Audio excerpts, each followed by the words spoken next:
Bonjour.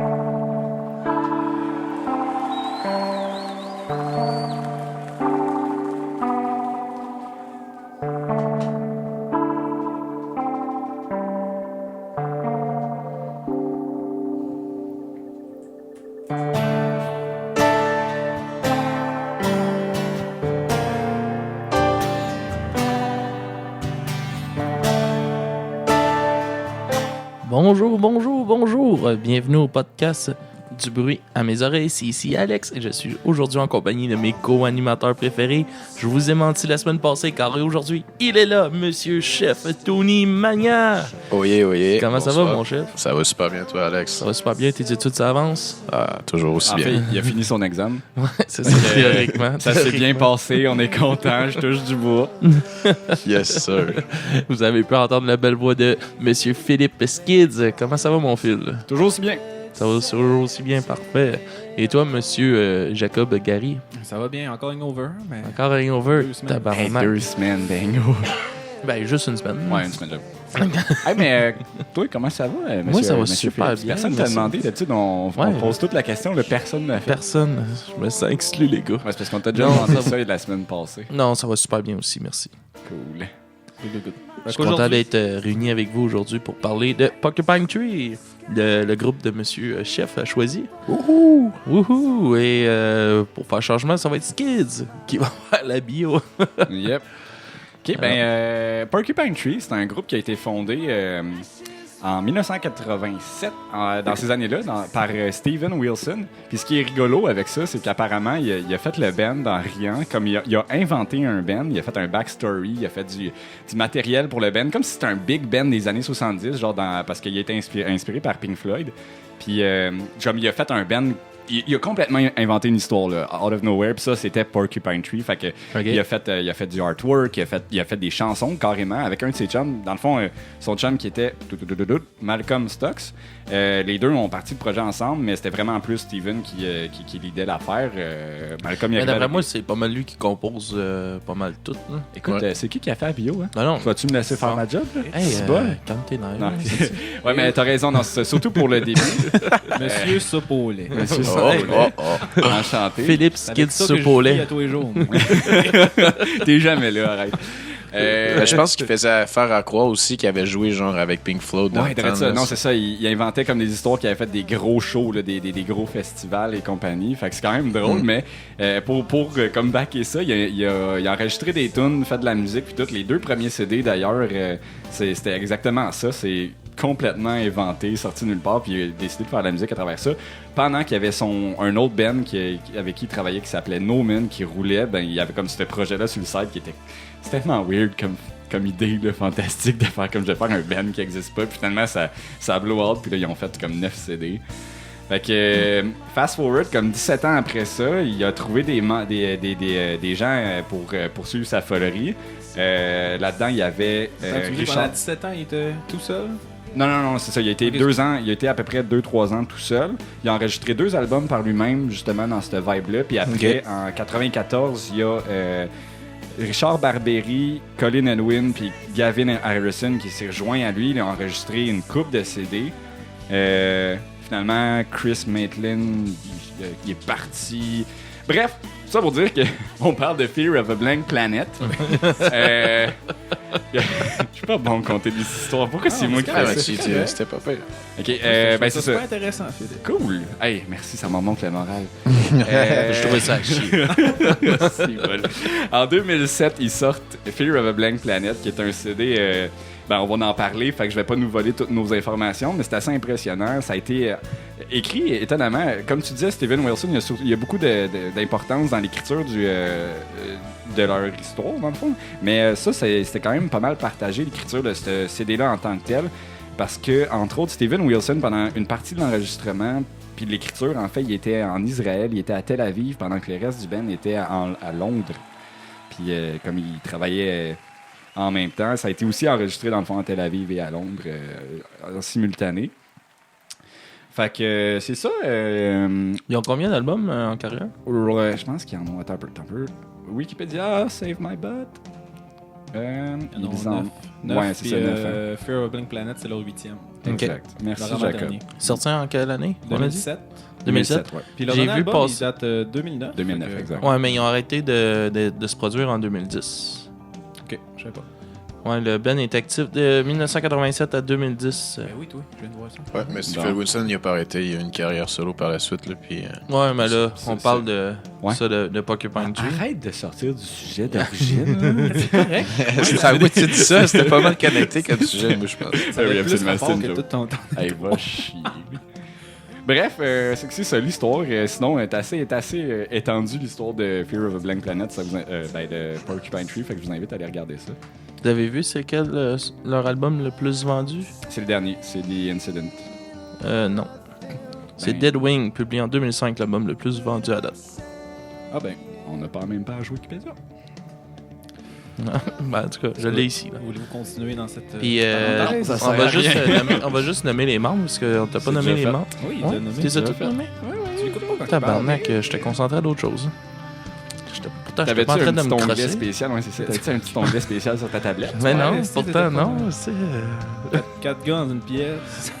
Ah, ça... Qu'est-ce qui se passe en dessous de la table? Bon, ça s'entend dans les micros, ça c'est sûr. Ça reste en dessous de la table. Hein, Ben Joe? Non. Pour mettre en On peut contexte, commencer Banjo, par c'est le la chien. pochette. La pochette qui est, pour faire une petite description, c'est un petit gars qui... Il a le visage zoom, d'un ouais. enfant. Zoom sur comme le haut du visage d'un enfant, tout bleuté avec des yeux bleus qui fixent l'appareil photo. Puis ce qui est spécial, c'est que ses yeux, c'est dur à voir, mais comme ils sont complètement blanchis, un peu comme si il y avait de la neige dans les yeux, de la neige d'un écran. Là. Comme si Ça tu serais rappelle- aveugle. Ouais, ben c'est ça, c'est soit un des deux. Ouais, c'est vrai, ben oui. Ça ressemble à des cataractes, mais quand tu regardes vraiment de proche, ça ressemble aussi à de la neige, fait que c'est plus que des cataractes. Je pense que ça va envoyer le message un peu global du CD, qui est comme toute l'influence de la technologie puis de ce qu'on consomme en fait de médias sur nos vies, genre. Ça nous aveugle un petit peu face au monde extérieur. Puis probablement, c'est le même que j'interprète, en tout cas, c'est pour ça qu'ils ont blanchi les yeux du petit gars de même, comme s'il Ok. ne pouvait rien voir que son écran. Aussi, on voit pas sa bouche, là, dans le fond. Moi, je pense Ouais, ça. parce qu'il n'y a pas de voix dans ce monde-là. là. Ouais, c'est ça, comme ça pouvait dire ça aussi en même temps. De bonne interprétation, bien sûr. Aussi, pour rester là-dedans, il y avait 2 singles qui ont sorti dans cet album-là. Fear Ouais. of Blank Planet puis Way Out of Here. Ouais, Puis, ils ont fait comme des covers pour ces. Ouais, c'est ça. Ben, c'est ça. Ben, j'imagine que Ben, c'est des des covers, albums des singles. là. pochettes, là, mais un peu là, pour les singles. Là. Ouais. Qu'il y en a une, ça de Fear of Blank Planet, c'est comme un homme encore avec le visage bleu qu'on peut voir, qui est debout comme un peu dans un style apocalypse, là, je trouve un peu là, Ouais, l'image. Là. Avec, comme on dirait qu'il y a eu des explosions en arrière là, avec les couleurs puis tout ça. Puis Ouais, t'as tout comme est une gris, vieille, puis t'as le peut-être une ciel vieille qui est comme bâtisse jaune. comme abandonnée. Là. Je trouve ça quand même cool. Là. Ils ont un bel univers. Là. Moi, c'est pas mon genre, là, tout le monde le sait, mais j'aime bien l'univers tu sais, qu'ils ont produit avec tout. Là. Puis pour l'autre, Pour Way Out of Here, c'est juste comme une ombre de Une main. main qu'on dirait qui s'agrippe à quelque chose ou qui est comme dans une fenêtre ou quelque ouais, chose. ouais. Si je me trompe pas, ça ressemble beaucoup à la pochette de l'album The Incident. Ah, peut-être. Mais pas dans les mêmes teintes de couleurs. Mais Ok. d'ailleurs, il y a une tune qui avait été enregistrée à base pour ce CD-là, qui n'a pas été utilisée finalement, puis qui a juste vraiment inspiré une autre chanson qui est apparue finalement sur The Incident. Mais là, ma référence, elle est perdue. Que je peux Ouais. pas dire exactement c'est quoi. Donc, une intervention qui servait à rien. Bravo, Philippe. Fait que on va y aller un peu avec le son de l'album, votre appréciation du son. C'est sûr que, comme moi je dis tout le temps, je suis pas un fan de tunes qui durent 15-20 minutes. Je trouve ça le fun parce que tu voyages bien dans cet album-là. Je trouve pas ça long à écouter, mais ça me perd parce que à un moment donné, je trouve que la tune ça finit plus là. T'sais. Ouais. Mais c'est intéressant, je trouve que par exemple, il nous fait bien voyager, il y a une belle recherche instrumentale dedans, puis tu vois que le gars c'est un génie de la musique là. Ah, ça, c'est sûr.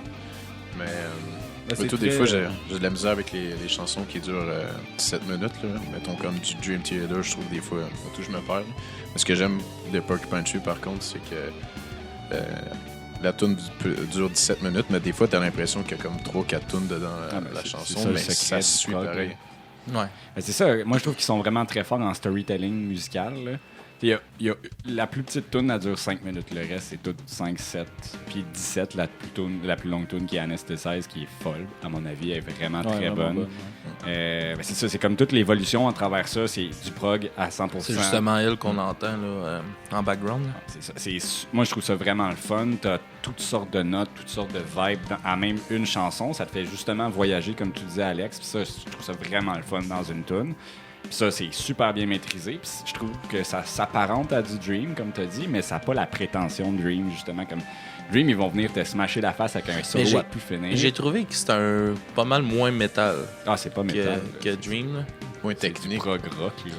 Avec des touches, il y a des petits riffs touches, de temps en temps qui sont... touches de métal, mais je trouvais que la structure des tunes à se rapprocher du métal, justement, comment ce qui montait la tune, c'est beaucoup... Tu sais, t'as des bouts comme là, que si on entend en background, c'est vraiment comme stoner à fond. C'est genre... t'as comme plein de... Ouais, c'est très ambiant. Très... tu vois, moi, je trouve que tu vois beaucoup les influences de Pink Floyd, là, comme tu disais là, tantôt. Là. Mais tu sais, genre, je trouve que plus ça... qu'il y a d'influences de ce genre-là que des influences métal. Personnellement. Ben, moi, je classifie ça genre encore. Ça, là, écoute en background. Là. Ouais, ça, c'en est un. Je sais, mais je trouve que en général, il y a plus une influence plus rock comme Pink Floyd que métal. C'est le côté progressif du band. Là. Parce que eux, parce que eux autres, ils se définissent comme un groupe de rock et de métal. Là. Vraiment les deux, là, pas du rock. Ben, nous, du rock métal, ça n'existe pas, mais ils ont vraiment un côté rock, en tout cas pour moi, puis ils ont un côté métal. Puis c'est ça le bout que je disais aussi, on des bouts plus comme j'ai vraiment du atmosphérique, là, genre que tu en dedans, tu rentres dans une espèce d'ambiance, puis vraiment bon. Puis là, des fois, t'as des bouts comme ça, un petit bout plus métal qui rentre. Là. Il y a même des passes, des fois, peut-être pas nécessairement dans cet album-là, mais des tunes que tu m'as fait entendre une couple de fois, qu'on dirait quasiment c'est de la musique d'ascenseur, des par-bouts. Là. Ouais. Ben, beaucoup de clavier, là, des fois. Là. Ouais, ça, c'est le même du prog, de te faire juste tellement voyager d'un spot à un autre. Là, ça s'entend. C'est fréquent de juste vouloir faire voyager ton auditeur. Les gens qui t'écoutent, tu sais. Fuck le bon français. Mais en show, ça doit être impressionnant pour vous. Ben, ça devait être vraiment impressionnant à voir, là, les voir travailler puis tout ensemble. Là. J'ai jamais vu Porcupine Tree parce que quand je me suis vraiment intéressé, le band avait arrêté de jouer. Ouais. Mais j'ai vu Steven Wilson 2 fois pour sa carrière, ses albums solo, puis c'était incroyable. Il est toujours entouré d'artistes qui sont des génies comme lui, puis du moment, là, comme... Mais dans le fond, il y a Gavin Harrison là, qui était le drummer dans cette band-là, qui est incroyable. Là. Il a été nommé par le magazine Rolling Stone comme un des meilleurs drummers du temps en ce moment. Là. Ah ouais? Ouais, il joue avec King Crimson, là, dans King Crimson, dans le fond, aujourd'hui. Là. C'est un des 3 drummers qui joue live avec eux autres. OK. Nice. Il est malade. Pour le son, il y a une affaire, moi, j'ai moins aimé. Mais ça, c'est très personnel. Là, c'est que je trouvais qu'il mettait beaucoup de... Tu sais, c'est beaucoup de trames musicales qui se répètent, mais qui en empilent beaucoup une par-dessus l'autre. Fait que ça fait... Genre, tu l'écoutes, le son il est riche, le son est complexe. Mais parce que moi, quand genre que j'analyse une tune, mettons, je vais comme écouter juste la guitare, juste le drum. Je l'écoute comme plusieurs fois pour voir. Là. Puis si genre t'écoutes, mettons, juste la guitare, il y a des bouts, toi, c'est des solos puis des passes vraiment, vraiment bonnes. Mais des fois, c'est un background, là, comme on en parlait avant l'enregistrement, la tune... L'avant-dernière tune du CD qui est... Way Out of Here, que c'est un petit beat de git, là, un petit riff de git, là, mais qui est du début à la fin, c'est le même. Là, puis je sais pas pourquoi, moi ça me rentre dans la tête, puis je suis plus capable d'écouter. Je fais juste entendre ce beat-là répétitif, ça me tombe tellement ses nerfs. Là. Mais tu sais, ça, c'est un motif dans une chanson, là, puis c'est un principe musical quand même vraiment utilisé fréquemment. Là. Notamment au hip-hop, là, où tu utilises des loops. C'est pour ça que j'aime pas le hip-hop et le rap, on s'en parle souvent. Là. Mais c'est quelque chose qui était présent et tout dans la musique classique, là, notamment la 9e symphonie de Beethoven. Là, c'est un très bon exemple de ça. Là, où c'est juste un beat qui est repris d'une plein de façons. C'est vrai que par contre, ils font pas de grosses variations de thèmes, entre autres dans Way Out of Here, là, parce que c'est exactement l'exemple que j'ai, mais ils vont quand même travailler avec ça autour, puis l'utiliser. Moi, je trouve qu'ils mettent l'emphase au bon moment dessus, parce qu'ils te rappellent comme le motif d'origine. Là, ils prennent moins de place pour laisser de la place à d'autres aspects de la chanson. Je trouve ça intéressant comment ils travaillent avec. Là. Ouais. Moi, non, je comprends, mais...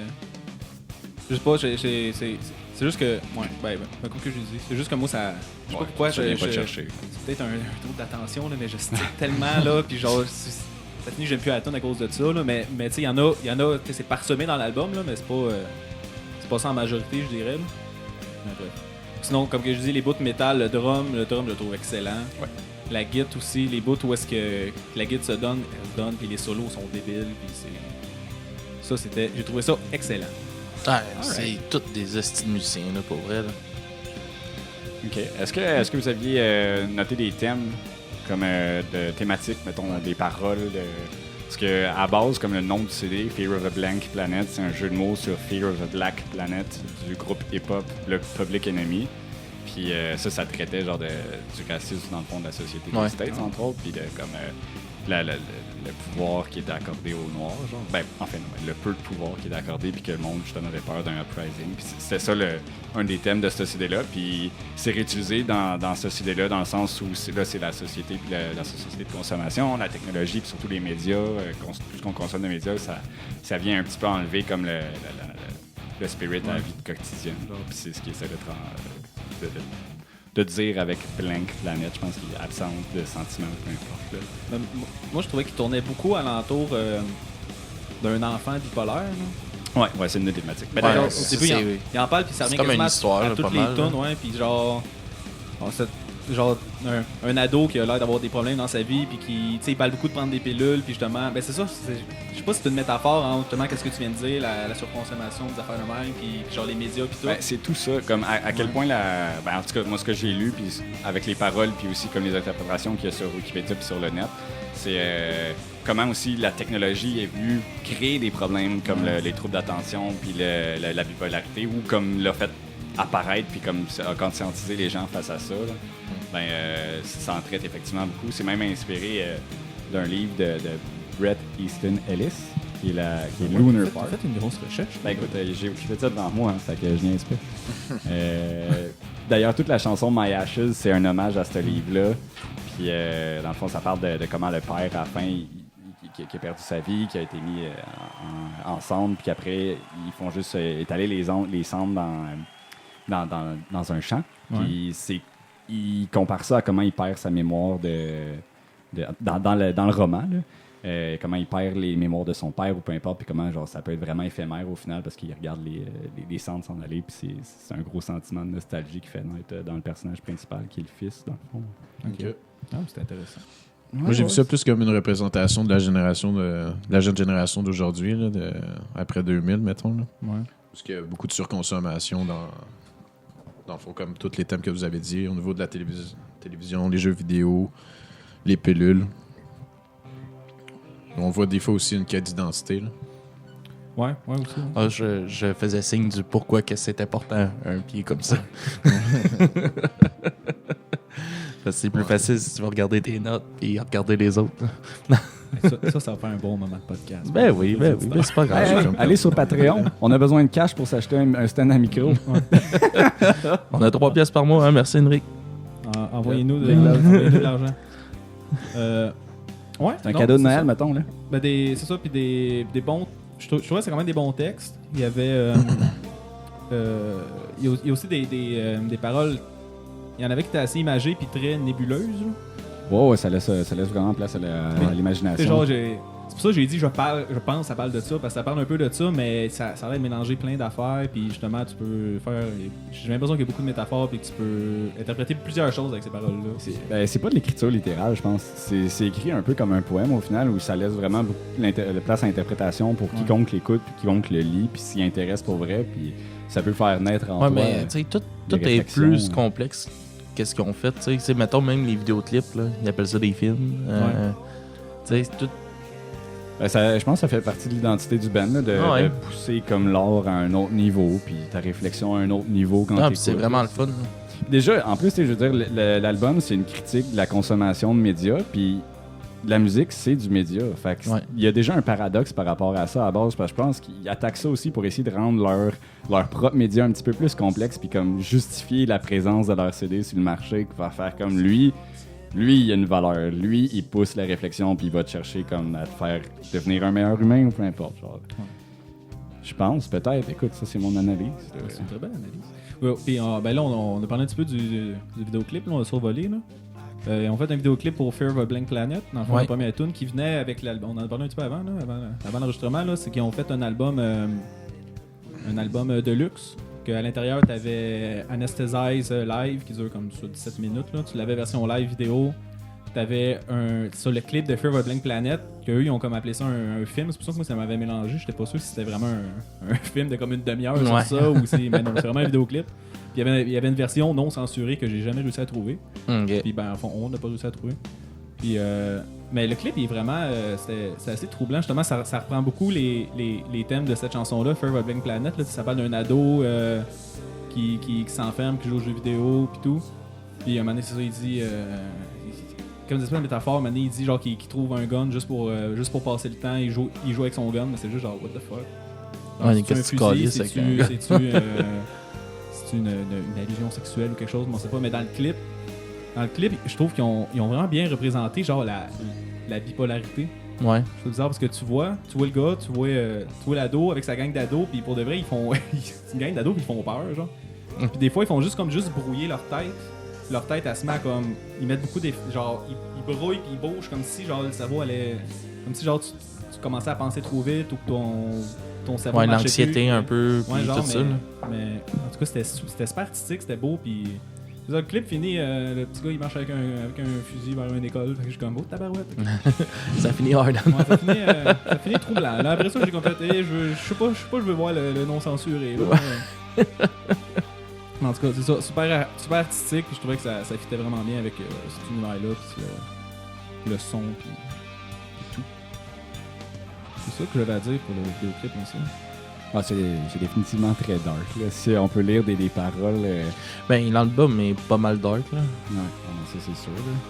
Tu sais, il y a des thématiques, comme on a dit, qui reviennent souvent, notamment, il dit à un moment donné, I'm stoned in the mall again, terminally bored.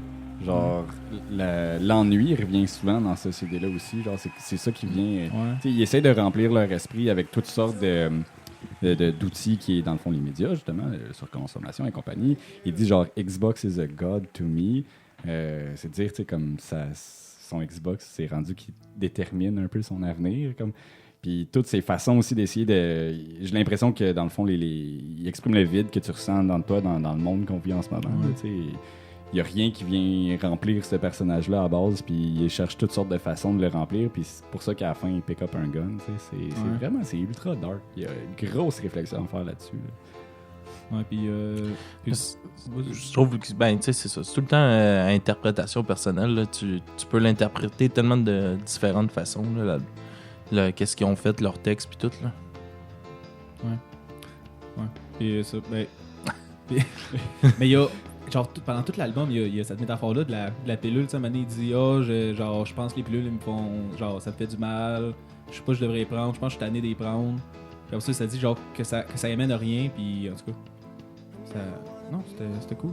C'était cool. Ouais. Mais je sais pas où est-ce que je m'en allais avec ça. Je pense qu'on peut le voir de comme deux manières. Là. Soit qu'il essaye de dénoncer quelque chose ou, dans le fond, il prend la place d'un personnage qui s'exprime. Parce que dans le fond, moi j'ai remarqué que dans chacune des tunes, c'était à la première personne, comme si c'est celui qui s'exprimait à la place du personnage. Ouais, mais c'est vrai que c'est très personnel. Ouais, c'est ça. Puis en même temps, c'est comme... Ben, c'est l'impression qu'on a, là. Ouais, non, c'est ça, mais j'ai comme le feeling que c'est personnel. J'ai vraiment l'impression qu'il compte, qu'il parle de lui, genre dans la tune. C'est ça. Puis, différemment que Reset, dans le fond. C'est ça, faire un lien avec la semaine passée. Très bon. Sinon, moi j'ai trippé sa tune Ashes, mais vraiment là, genre. C'est pourquoi? Parce que Ashes puis Anesthetize, moi c'était mes deux tunes préférées là, mais Ashes là, je sais pas, il y a un bout avec le piano puis il chante là, puis j'ai tellement accroché ce bout là, je trouve tellement là, c'est une mélodie super bonne, puis j'avais jamais entendu de quoi qui ressemblait à ça là. Ça m'a fait tripper, puis je voulais le partager avec vous autres, messieurs. Ben, je suis content que tu me l'aies partagé. Moi aussi, My Ashes, c'est pas ma préférée, mais Anesthetize, c'est clairement quelque chose. C'est à écouter. C'est un voyage dans une chanson. Ouais, l'album au complet, là, c'est impressionnant comme œuvre. Là. Ouais, mais ces deux-là, je trouvais qu'ils sortaient. Enfin, comparé aux autres, là, les autres, c'était vraiment plus relax, puis justement atmosphérique, puis calme. Mais les autres, je trouvais vraiment qu'ils sortaient du lot. Je trouvais vraiment que ils step up. Genre, il y avait un step up avec ces deux tunes-là. Puis. Alors, faut que tu sois dans le mood pour écouter ça. T'écoutes pas ça quand t'as envie de danser ou faire le party. J'écoutais ça dans le métro, la tête à côté de sa fenêtre. Ouais, genre. peu somnolent. Il pleurait. En pleurant, regardant le monde. La vie à suce. Le monsieur sans-abri. Sinon, je trouvais qu'il y avait. ma pilule encore, ça me trompe pas. Sinon, je trouvais qu'il faisait un bon mélange entre musique acoustique puis électrique. Tu sais, les bouts de métal, c'est grosse distorsion, ça bûche, mais sinon, t'as des tunes là que genre au début je m'en rendais même pas compte, mais c'était complètement tout acoustique, c'était juste du piano puis de la guitare sèche. Mais genre tu t'en rends même pas compte quand tu l'écoutes tellement que c'est bien monté, il y a aucun d'électronique, aucun clavier, aucune distorsion. Puis crime, je l'ai trouvé bon. Il y avait une bonne diversité dans le son de leurs instruments. Là. Ben déjà, Steven Wilson, si je me trompe pas, il joue vraiment beaucoup d'instruments. Ouais, mais c'est surtout lui qui produit, là, qui enregistre dans le fond. Fait que ça. Mais moi, ce que je trouve surtout, ce qui fait la différence, Steven Wilson, c'est qu'il va toucher à plein de genres différents pour faire du métal progressif. Si je parlerais un peu de sa carrière solo, mais il y a beaucoup de jazz qu'il va chercher en même temps, puis étrangement, ça va bien avec le métal dans qu'est-ce qu'il fait. Fait que ça, je trouve ça intéressant avec lui, Steven Wilson. Sinon, petite parenthèse, nous en fait, on a beaucoup écouté la version live de l'album parce que c'est ça qui était disponible sur Spotify. C'est Anesthetize, si je me trompe bien. Ça, il y a toutes les chansons de l'album, mais il y en a d'autres un EP qui est sorti par la suite. Ouais. Qui en a un peu plus. Hein. Fait que nous, on a juste pris comme les tunes de Fear of a Blink Planet live. Puis j'ai comme comparé, j'ai déjà écouté les vraies tunes, puis je trouve qu'ils l'ont, en tout cas live, ils l'ont vraiment bien. Là. Je trouve vraiment que ça respecte l'album, mais tu sais, il y a quand même beaucoup d'arrangements. Puis live, même il y a des bouts, je me dis que c'est tough faire qu'est-ce qu'ils font live. Là. Je les trouve vraiment bon, mais dans la version studio, quelque chose que j'aimais, c'est qu'il met beaucoup plus de modifications dans la voix. Je trouvais que ça rejoignait plus la musique. Genre, chacune des tunes, la voix était comme modifiée. Puis on dirait que ça fitait plus. Tu sais, des fois, elle était comme plus basse pour faire monter comme la musique, pour qu'un peu qu'elle se camoufle dans la musique. Puis, on l'a moins, ça. On l'a pas mal moins en live, là. Non, c'est ça. Ben live, ils peuvent juste pas. Là. Ouais. Ben, ils peuvent juste pas. Ouais, ils peuvent, mais... Tout est faisable, là, parce que tu as aussi des pédales à effet pour des micros puis tout ça. Là. Mais moi, j'aime aussi le fait que c'est plus clear en live. Là. Ouais. C'est ce côté-là, mais c'est sûr que sur l'album, je trouve que ça l'amène un plus aussi. Là. Parce qu'il y a une voix un peu plus rauque, là, dans le fond, quand il chante live. Là. Ouais, aussi, ouais. Mais il chante d'ailleurs très bien. C'est une des rares voix de band que j'aime beaucoup pour ce que c'est, sans que ça soit du screaming. Tu sais. Ouais, mais aussi tu sais, il pousse jamais vraiment gros sa voix. Hein. Fait que, tu sais, il a tout le temps... Il se magane pas trop la voix non plus. Fait que ça lui permet de continuer aussi mieux. Là. C'est souvent, tu sais, mettons, là, je vais comparer plus avec notre genre qu'on écoute d'habitude, là. Mais tu vois, là, plus ça avance, là, moins que le chanteur il a une voix qui est semblable à l'album. Puis, ben, on partira pas là-dessus. Il est capable de screamer. Corey, c'est ça. Hein? Non, mais Corey est encore quand même sa coche, pour vrai. Il a encore. Il a quand même pris un coup, il veut pas. Ouais, c'est sûr qu'il y a des différences, mais c'est quand même encore sa coche. De gros black metal, là, où ils ont comme une technique de chant que littéralement, là, tu le fais avec tes cordes vocales, puis ça te scrape les cordes vocales, mais le son, tu peux pas le faire autrement, là, mais genre, après 5 ans, le gars, il a de la misère à parler à la fin. Ouais. C'est quand même un gros sacrifice, tout ça. Là. Ben oui, mais c'est ta carrière, dans le fond, là, de musique, là. C'est comme, mettons, je vais prendre Rise Against. Le chanteur de Rise Against en studio, c'est toujours mieux. Là.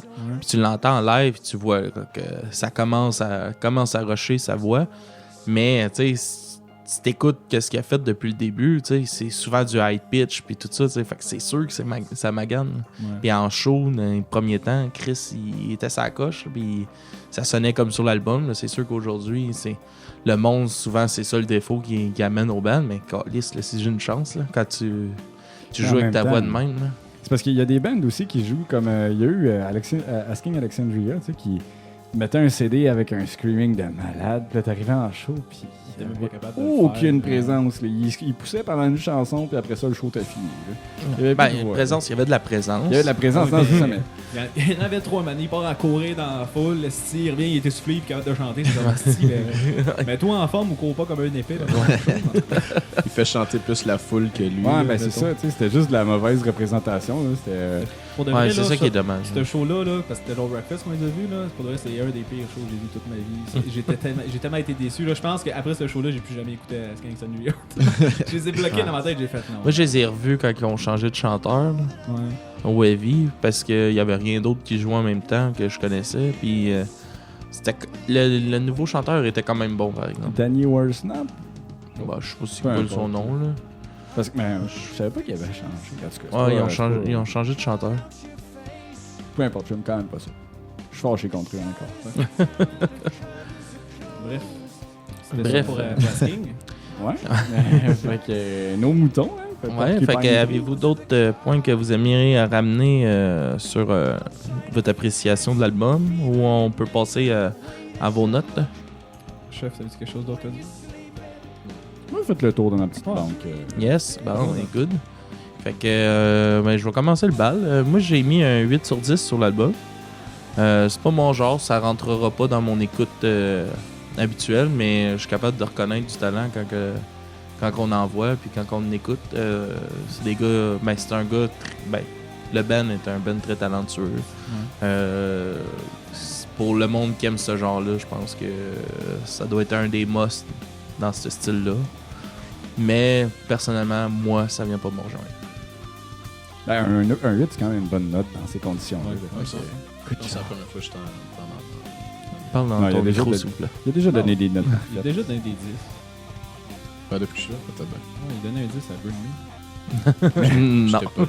je pense que j'ai donné un 3 à Bring Me. Le Tiny Tim? Non, Dix? Tiny Tim, il a sûrement eu une meilleure note. Ok. Fait que toi, chef, qu'est-ce que t'en as pensé? Moi, je leur mets un 9 sur 10 parce que j'étais déjà un fan fini de cet album-là. Puis chaque fois que je l'écoute, ça me rappelle les premières fois que je l'ai écouté, là, que j'ai trippé bien raide dessus. Là. Puis à chaque fois que je le réécoute, c'est toujours aussi merveilleux. Fait que 9 sur 10. là. J'essaie de trouver un mauvais point, mais on dirait que ça me vient pas. Fait que, C'est correct. Il est pas assez long. Faites-en un autre. ouais, peut-être bien. Moi, j'ai mis un 7 sur 10. C'est pas trop dans mes cordes, ce genre-là, le genre très comme atmosphérique, stoner. Mais j'ai quand même. Combien j'ai pas mais j'ai quand même apprécié. 7 Sept. sur 10. Mais j'ai quand même apprécié, comme que j'ai dit, Ashes, puis j'ai oublié, Anesthetize. Eux autres, j'ai trippé, mais le reste, j'ai beaucoup moins accroché. Mais.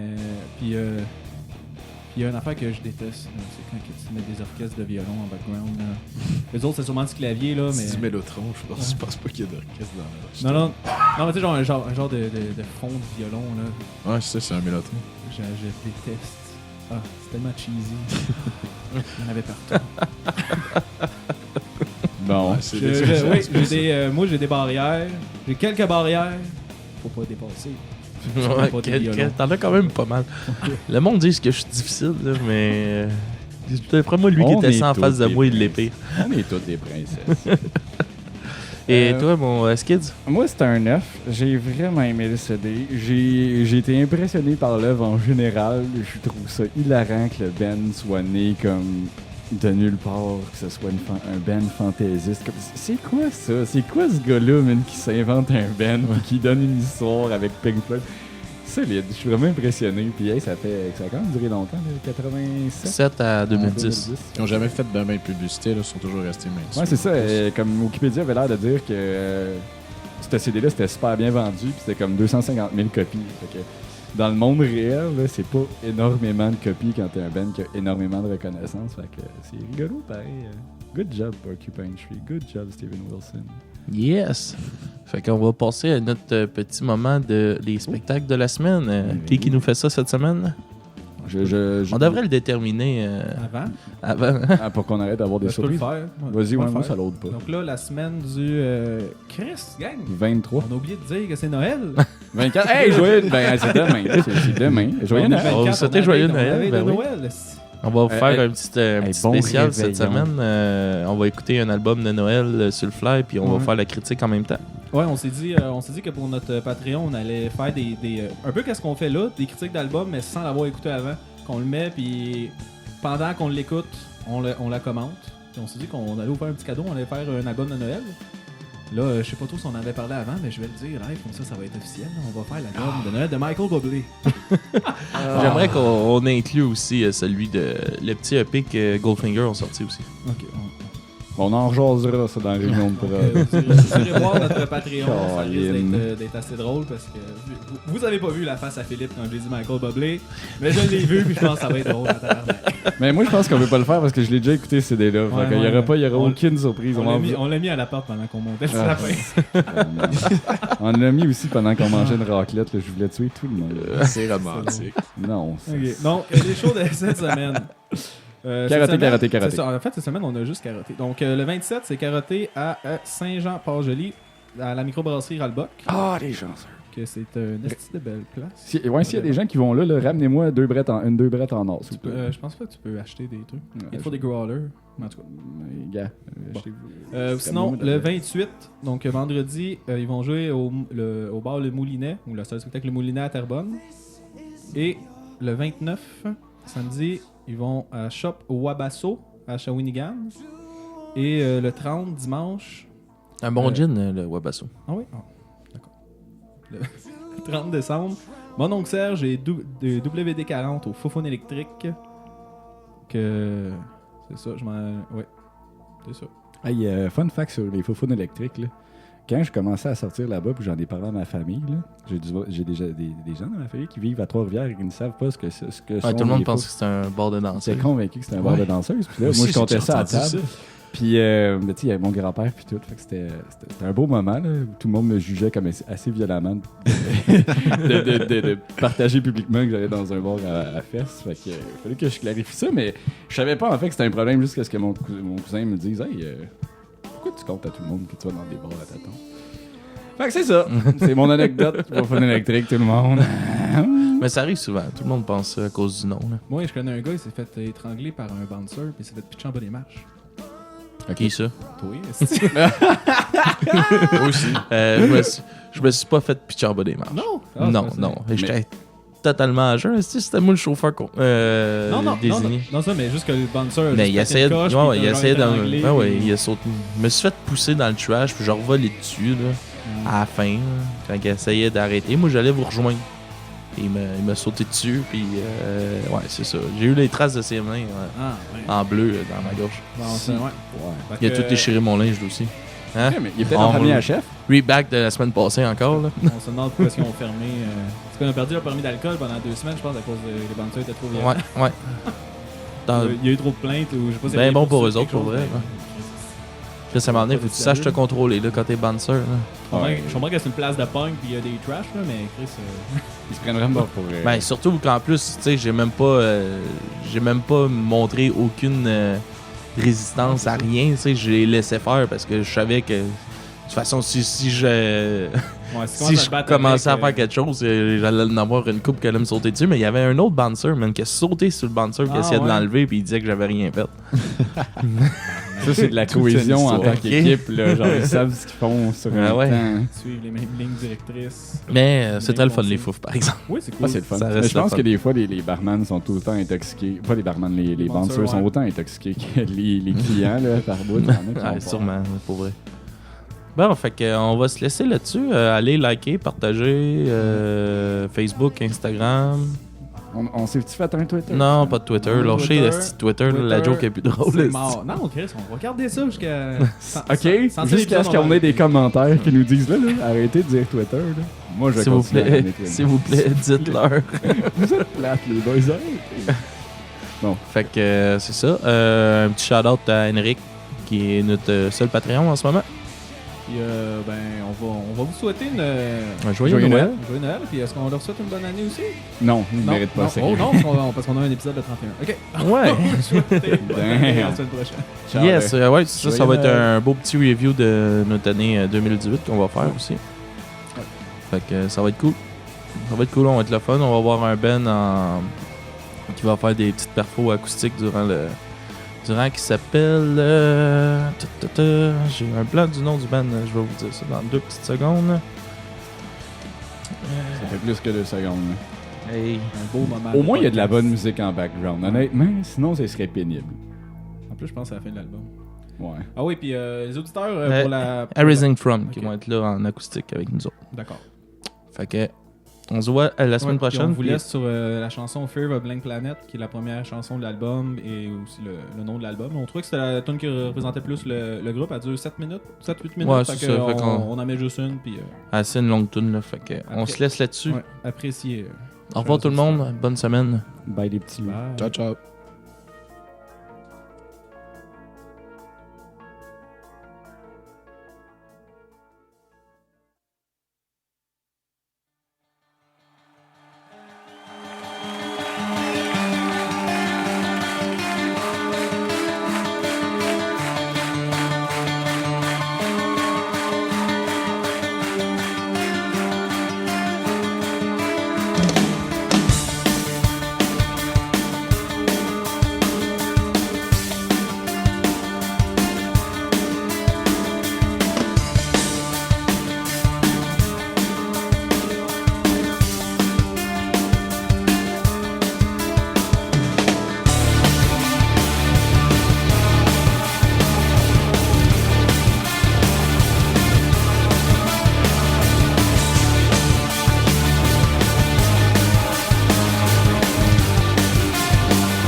Sunlight coming through the haze. No gaps in the blinds, I'm letting inside. The bed is unmade, some music still plays. TV, yeah, it's always on. A flicker on the screen, a movie at your screens. I'm basking in the shit, going out of it. I'm stoned in the mall again. Terminally bored, shuffling round the stores. Shuffling gang is getting so that's just it. Xbox is a god to me. Finger on the switch, my mother is a bitch. My mother gave up ever trying to talk to me.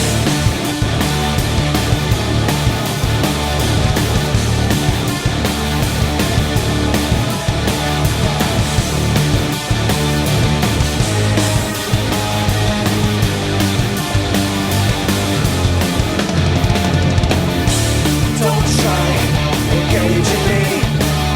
The Vegas is drugs, the prescription drugs. You'll never find the person inside.